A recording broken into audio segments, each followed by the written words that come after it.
ठाणे महानगरपालिकेने सदर ज्या कचऱ्यावर प्रक्रिया करण्यासाठी कॉन्ट्रॅक्ट दिला आहे त्याचं बिल थकीत असल्या कारणाने महापालिकेचा हा प्रोजेक्ट 4 दिवसापासून बंद आहे आणि त्या अनुषंगाने ज्या गाड्या काल 4 दिवसापासून 3 दिवसांनी उभ्या होत्या त्या काल दुर्गंधी इथे परिसर पसरली होती म्हणून मी काल स्वतः सर्व गाड्या परत पाठवल्या होत्या.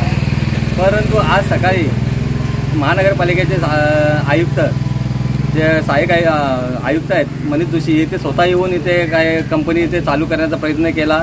मला आता समजलं की त्यांनी काही इथल्या कामगारांना मारहाण पण केलेली आहे आणि इथे कचरा ज्या गाड्या ज्या काल परत गेल्या होत्या इथे येऊन पुन्हा जबरदस्ती खाली करून गेलेल्या आहेत आणि कचऱ्या प्रोजेक्टमध्ये खाली न करता उघड्यावर कचरा खाली केलेला आहे. आमची पुढची भूमिका आता अशी असणार आहे की जसे कलेक्टर ऑफिस माननीय कलेक्टर डॉक्टर अशोक शिंगारे साहेब यांच्या दालनामध्ये जे कमिटमेंट दिली होती महापालिकेने तर ती कमिटमेंट महापालिकेने पूर्ण करावी आणि त्यांच्या शब्दाला मान द्यावा. पुढची भूमिका काय असणार तुमची?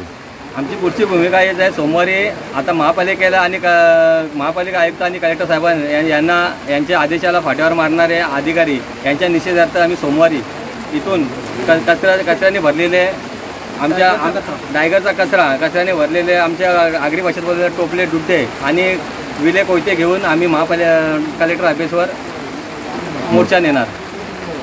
बस.